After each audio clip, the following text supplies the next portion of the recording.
Everyone on TikTok is talking about this woman, Keke, who goes by Keke the Real Miss Jones on TikTok. I got to be stopped. Keke got to be stopped. Bitch, I ain't never been happy. She's gone viral because she's currently spiraling out of control due to her life falling apart. I want her to hold me. I want my dad to hug me. I want my mom to hug me. But I don't have it. Her mom had her committed when she was young because she was too hungry. She put me in a mental hospital when I had my first crash out because I was hungry. I told you I love snacks. Her marriage is now officially over, just 7 months in after she found out her husband was cheating on her with a close friend of hers, who was also at her wedding. Her kids were taken away from her recently by CPS. And he's on the table eating my cupcake. My cupcake. My Hershey's cupcake. And the internet is watching all of this come out and unfold in real time. And the wild part about all of this is she didn't even mean to go viral in the very beginning. This all started when Keke and her husband Brandon were on a trip together. You can see here in this frame, she's smiling, trying to get his attention, but he's not there. Not mentally, not emotionally, barely making any eye contact with her. You can feel that there's like this disconnect through the screen, and she captioned it perfectly. Quote, "The day I realized my husband doesn't want me. I keep trying to get his attention. He looked at other girls like he's embarrassed of me." You could literally see the heartbreak in her face and in her body language, even as she's still trying to have a good time. She now has over 300,000 followers, and in just days. And her bio now says, "Having to rearrange my whole life overnight, I wouldn't wish this pain on no one." And let's talk about the pain. I love you, Mo. Oh, I love me. And I'm keep loving me. After that cruise video, Keke started going live, slowly filling in the details of what happened after the cruise and how her life fell apart from that moment. My wedding song. This is my song. It was so beautiful, y'all. My wedding was so beautiful. He cried. He kept crying. So one night after the cruise, she found out that her husband Brandon was cheating on her. And she explains how she found this out by going through his phone and going through his text messages. Hey, real talk. I'm about to be back in the house, so in 5 minutes.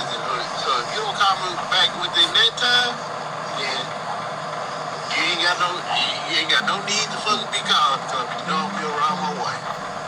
Good night. So with me, right? Real talk. All right, y'all.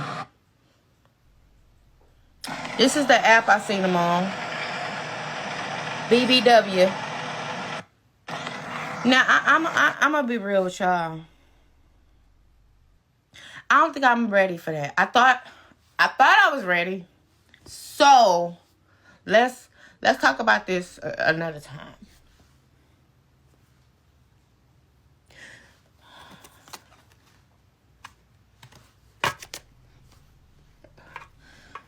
When you just genuinely want to see the good in people, you don't look at that. Yeah, when I first met him, I was like, oh, hell no. Somebody, he gonna move me. You know what I'm saying? I just wanted him to be better than what he been through, you know? He told me how the ex-wife cheated, had a baby on him. And yes, people lie, but this is what happened when I talked to her.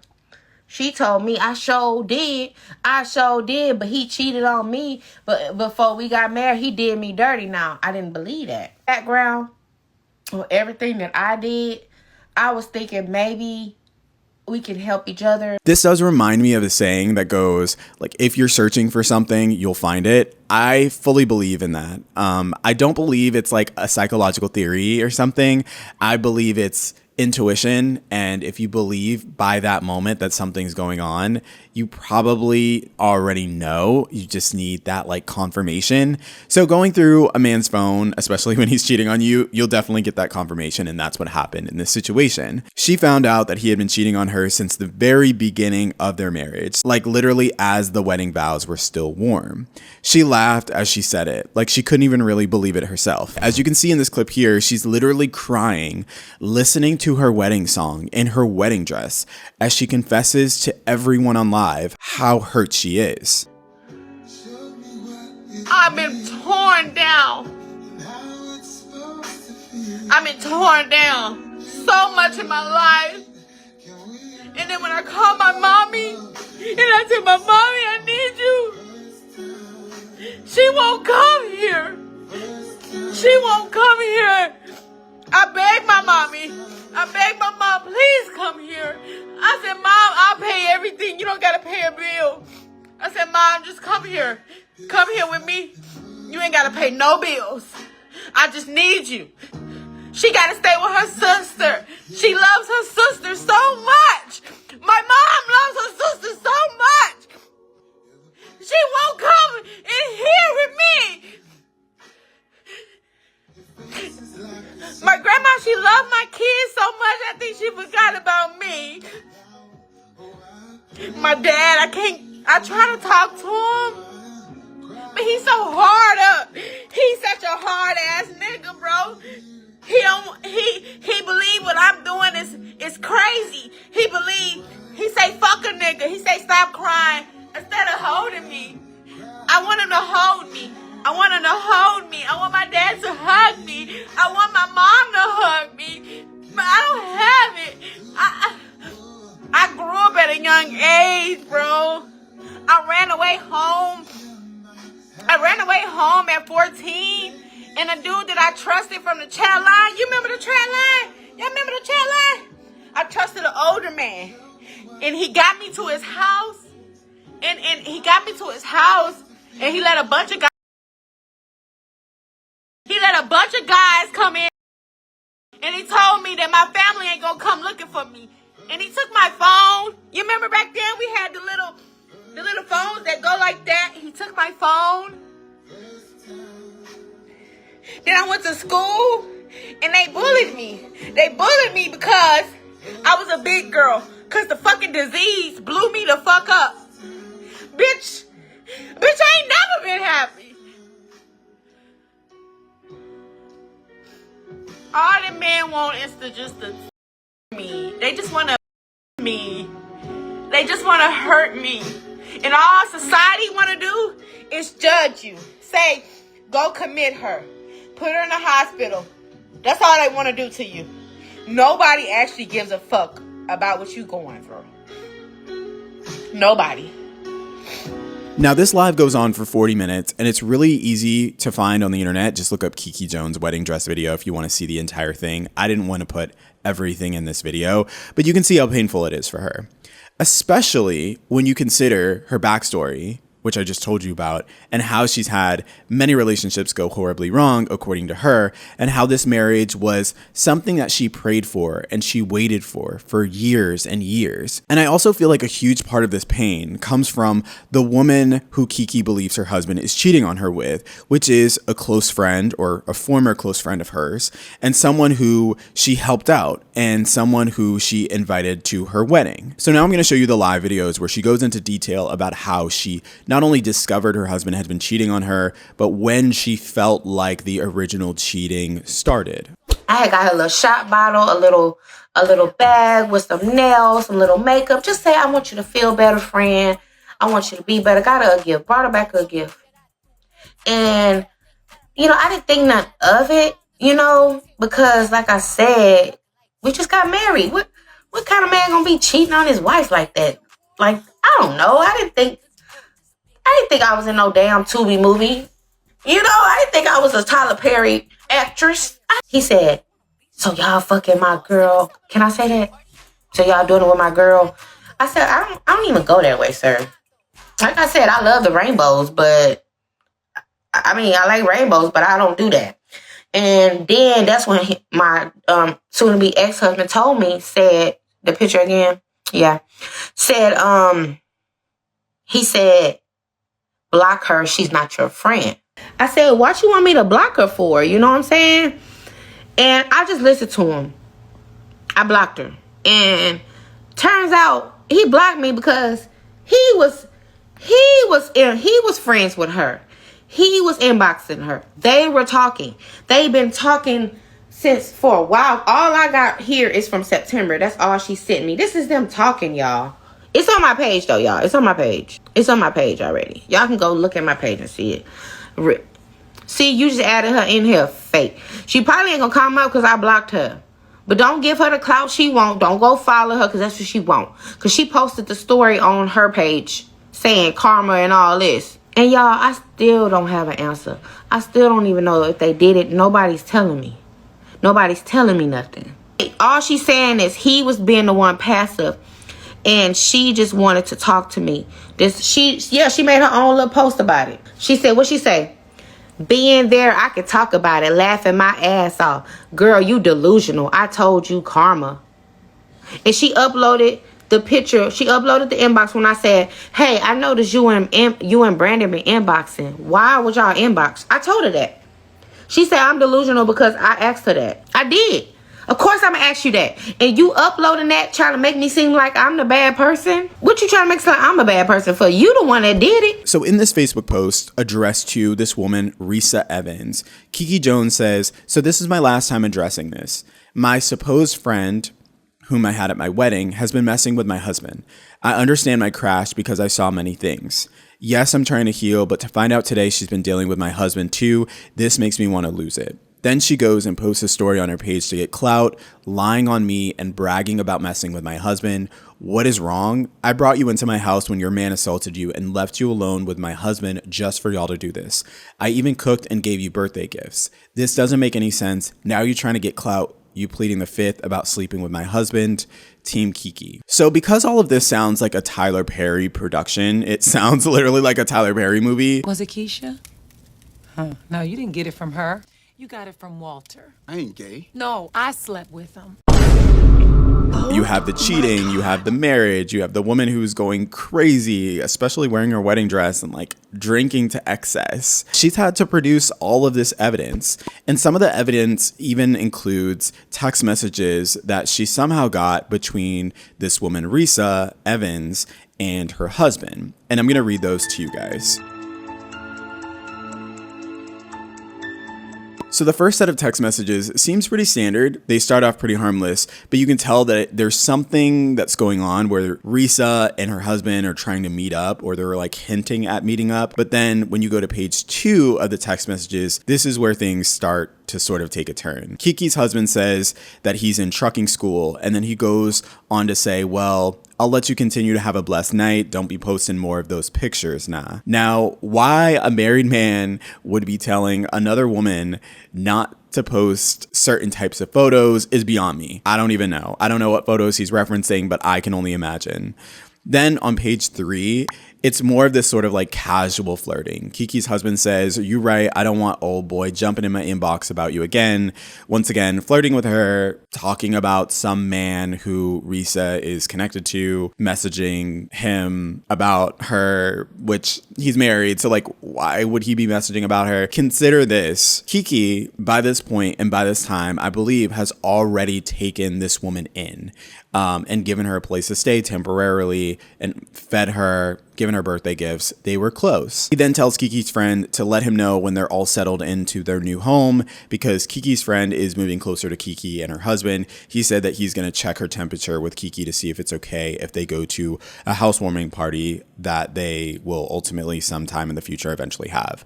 She then showed more text messages between them, which didn't really show much besides the fact that her husband and this woman, Risa, were communicating very, very frequently with each other. Like an uncomfortable amount. I don't really know. I don't know. All I know is I've had conversations with heterosexual people, and I think it's very difficult for men to be friends with women. That's just what I see. But let me know down in the comments below if you have some straight male friends and you are a woman, if it's cool with you, if it's okay with you.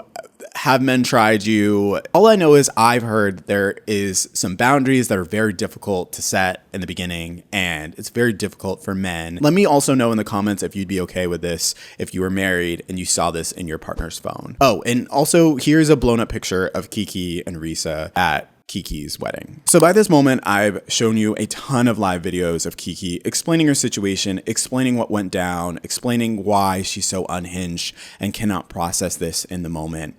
And speaking of processing things, the internet doesn't really know what to do with Keke or this information.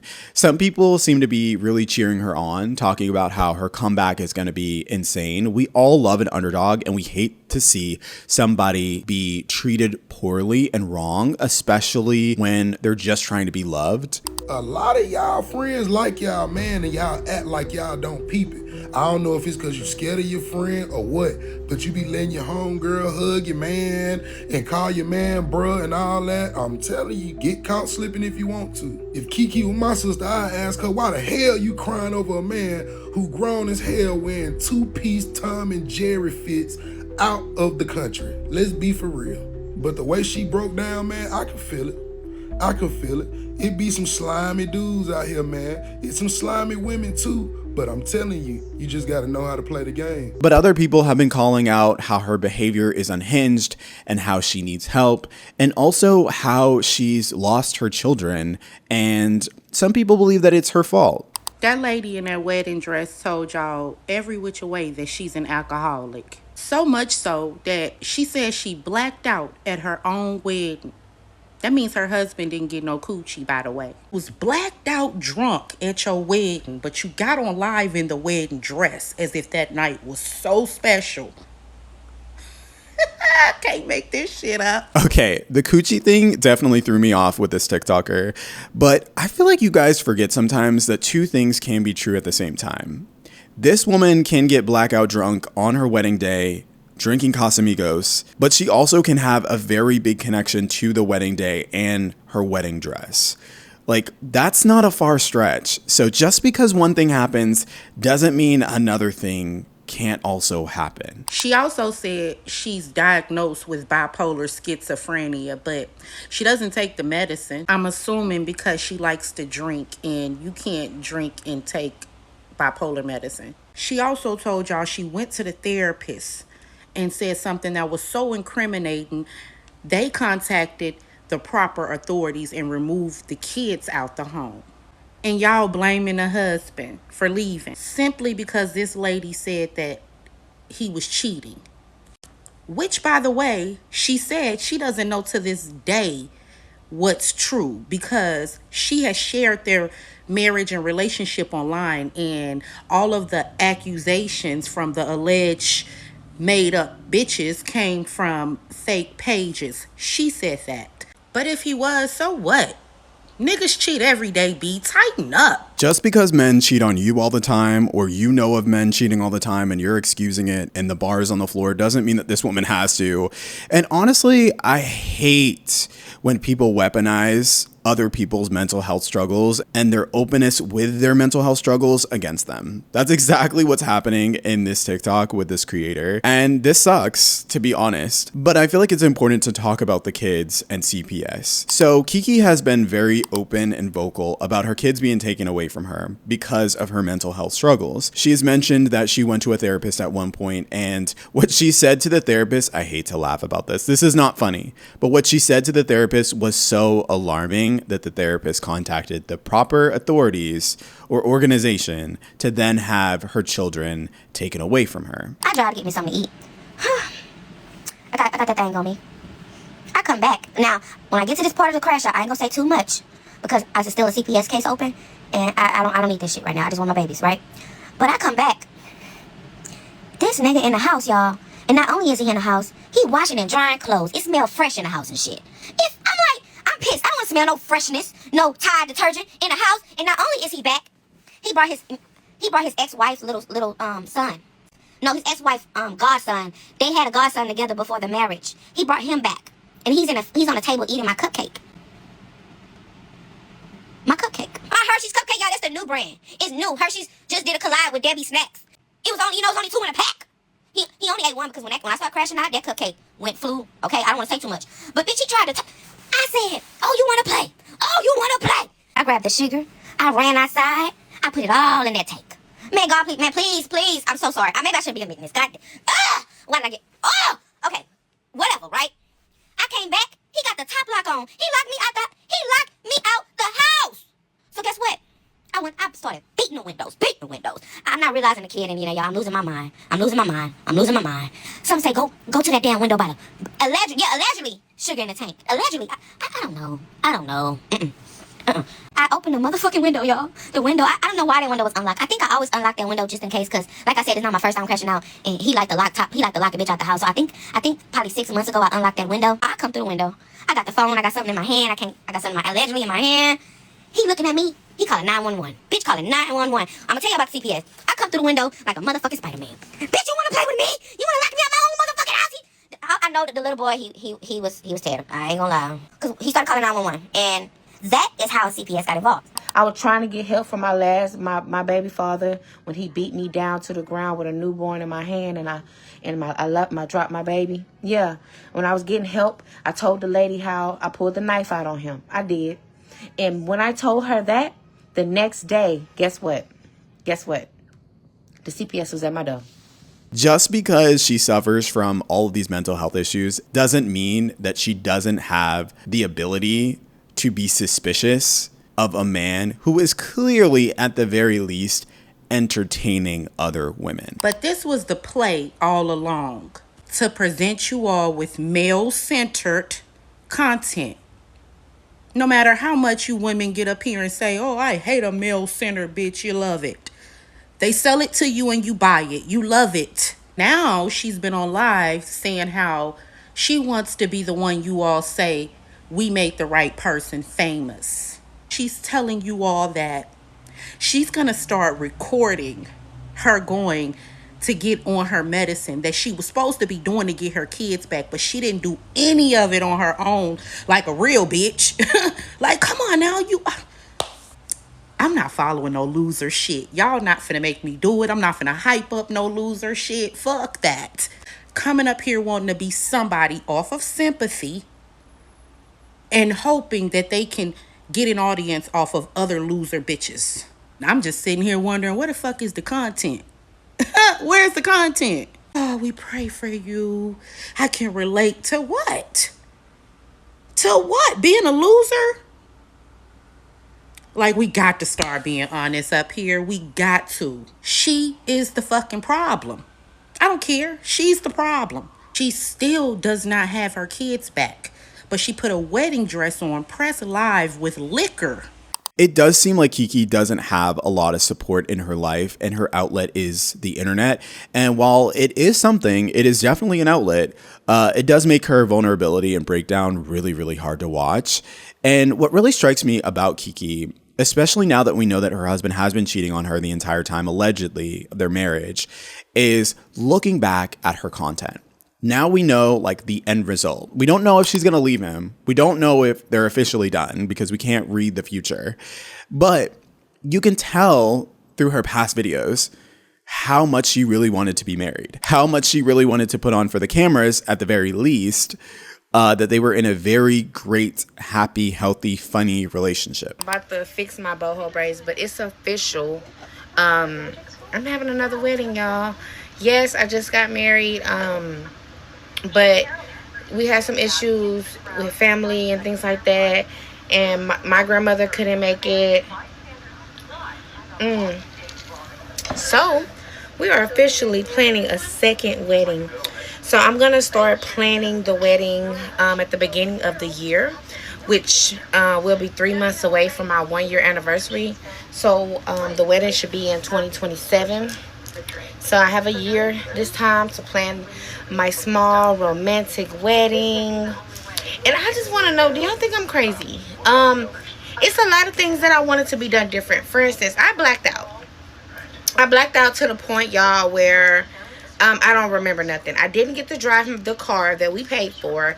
Didn't get to drive that car. Not only did I not get to do the car, we didn't get to do our last dance. And my husband did not get to dance with his mother. Like, I don't care what we had going on. That's his mother at the end of the day. So I'm like, no. And his mother and sister, they didn't get to be in the photos. And I don't like that. Like, it just haven't been sitting right with me, y'all. And my husband, like, look, my husband's basically told me we could do a second wedding as long as it's not, like, expensive as the first one. I'm like, bet. It's not going to be nowhere near expensive as the first one. This is going to be, like, a real small small wedding. The content, including her husband, usually focuses around how like she caters to him and she does everything for him and how she loves him and really cares about him. Hey, so tell me I'm not the only one, y'all. I'm in here about to pack my husband's basically everything for the vacation. My husband don't gotta touch nothing. And honestly, I like it that way because I don't need you packing the wrong stuff. I don't need when we get all the way out the country, you be like, oh, where is this? Where is that? I'm packing everything. So that's what I'm finna do. I'm finna get in here and pack up his stuff. He ain't gotta worry about nothing but just show up, go to sleep, brush your teeth, wash your face, get your hair cut. That's all you gotta worry about. And it shows how they interact in public and how it's almost like he feels the opposite. This guy just doesn't seem like he actually wants to be in her content, and he doesn't really seem to be that interested in her in any of the content. Like, it's so low effort on his behalf. He doesn't seem happy. He doesn't seem like he's in a healthy relationship. And come to find out, according to her, he wasn't. One can also assume that she does the most. And I assume, once again, I don't know any of these things for fact, but I assume that she's just like putting on for the cameras and being a little extra and being a little extroverted. You know, you want your content to be fun to watch. But this, a lot of times, her content, when I say this, does skew more into the like, ooh, I'm cringing. Like, this is not funny to me. It's very performative. And when someone's being performative and they think that they're fooling us or convincing us that it's real, to me, I get very cringed out. And like you can see in these clips here, it just doesn't seem natural. People always ask me, can my man like other girls' pictures? Especially this girl in his green dress. But hey, my man can do whatever he wants. I have no trust issues. I love my man. He can like this girl in the green dress all he wants. Because I trust my man. People have started looking at her past content and like trying to dissect it and trying to understand the person that she was in the relationship and how he felt towards her based on her videos. A lot of people are also comparing her right now to Risa Tisa. And if you don't know who that is, Risa Tisa came out with a series that was very famous on TikTok. It's the Who the Fuck Did I Marry series. And I did a video actually on my channel about it. I'll link it in the cards and down in the description below. But what was great about Risa Tisa and what's different about Keke and her is Risa Tisa had a 35+ part series where she spoke about everything. It was very concise. It was very detailed. Keke, on the other hand, has been going live on Facebook. She's been going live on TikTok. She's been crying here. She's been crying there. And I understand it. She has had nowhere else to go. There's one live in particular, which I've shown you clips of so far, which is her dancing in her wedding dress, drinking as she's listening to her wedding song and she's crying, where there's so many clips that I could include in this video. And so that's completely different than the Who the Fuck Did I Marry series and what Risa Tisa did, because she was just telling the story. She was getting it out there. Keke is living it right now in real time. Over time, her tone has definitely shifted in these lives. The laughs have like disappeared where she's trying to like cover up how she really feels. Her lives have continued to get longer and longer, more desperate, more emotional. She started connecting old memories, bringing up traumas, people who used her. In this Facebook status, for example, she talks about how she's found almost like success, I guess if you could say that, overnight, but it's brought out a lot of people who seemingly want to take advantage of her newfound fame. She says, "It's truly remarkable how I'm navigating this challenging time." Girl, we love that, girl. Hype yourself up. "I have people around me who are trying to capitalize on my pain, and I understand that my following base has increased, but please know that this pain is real." It's not a Tyler Perry production. "This isn't how I envisioned being recognized, and I understand people saying I need to post. They're sharing my story, saying that they knew me before all this happened. I haven't heard from anyone. People weren't texting or calling me like they used to before the situation. It's sad that some individuals would try to use my struggles for their own benefit, which is why I'm about to set boundaries with many people. Do they not comprehend what I was genuinely going through when I went live? I wasn't thinking, oh, the world is going to know me. I was thinking I'm losing my mind, my husband, and my kids. To try to get fame off my pain is absurd." All of this, her losing her husband, her kids, her being cheated on, all of it's connected to infidelity. And she has nowhere to run except for to the internet, and she needs help. I'm gonna go get some help. I promise. I'm gonna get some mental help. I'm gonna take y'all through everything, because if y'all look at my page, I always take y'all through everything. This is y'all, it's just y'all new here. But it was 183,000 people that know me, and they know I take them through everything. When I do go to the doctor, I'm going to do a blog. I'm going to say, let's go get the medicine, y'all. Let's go. When I go to the therapy, I don't think I can record, but I'll let y'all know how it went. And that's what people are bringing up, and that's why the story is so fascinating. But speaking of bringing things up, people are bringing up bird theory when it comes to Keke Jones. And the idea of bird theory is pretty simple. They say if like you point out something beautiful, a sunset, a song, or even a bird, hence bird theory, and the person that you love doesn't look up when you say, hey, there's a bird right there, that's when you know. And that's called bird theory. So the bird theory basically is a test for your significant other to see if they like you. So essentially, if you are walking through nature or if you're walking outside or whatever the case is and you say, oh, look, you look up, look, oh, cool bird. And if they put away their phone or they look in that direction and look at the bird, then they like you. But if they completely ignore you, they don't like you. And people are connecting this to, say, if your significant other is doing behavior where they're trying to get you involved and you're completely ignoring them, then they don't like you. That's the bird theory. To me, I get it. It could literally just be simplified as in if they're ignoring you or not. And I would say that it would depend on where you're at and what they're doing. Because if you're both doing an activity together and they're still ignoring you, that is weird. The energy's off. But if they're busy or they're reading a book or doing work, homework, cleaning, whatever, then at that point maybe they don't want to look at whatever you're looking at or like stop everything because they're engaged in something else, or they're on their phone, they're engaged in something else. It's pretty simple, but it's like devastating at the same time, especially if you do it to somebody that you love and they don't look up at the bird or the thing that you're pointing out. And the reason why it's devastating is because real love, when you think about it, is like curiosity. So when someone you love stops looking up at those things, like the birds or the thing that you're talking about, they've already stopped choosing you. They already just don't really give a fuck about what you're talking about. And it turns out that that's exactly what's happening right now to this woman, Keke Jones. And she put him through the test. On that cruise, that original video that I showed you in the very beginning of this video, you can see he has already chosen something else. When I watch her lives, I don't see this crazy unhinged woman. I see someone who is like fighting to be heard, someone who doesn't have a lot of people in her life, who has been betrayed by the people closest to her in her life, and she doesn't have an outlet except for social media. And in a world that keeps scrolling, I understand this, especially considering the fact that she waited so long to get into this relationship, so long to be married to someone, and it does seem like she was going above and beyond in the relationship for him, and he wasn't shit. So yeah, that's the whole story, and it's messy, it's heartbreaking, but it's also real. There's a lot of Kekes out there, and I'm personally trying not to Keke too hard at the unhinged lives because we never know. We never know when this will happen to us. But Keke's story isn't really about like cheating or being unfaithful. It's about what happens when someone that you love stopped looking up a long time ago, and you refuse to see it. And at the end of one of her lives, she explains it perfectly. Thank y'all for listening to me. I just needed someone to hear me, and she's right. Sometimes people don't need fixing. They just need to be heard, even if it's through a live on a phone screen. So that's the video. Let me know what you guys think. Please drop your comments down below, and don't forget to like and subscribe if you like this sort of content. And I will see you all in my next video. Bye, guys.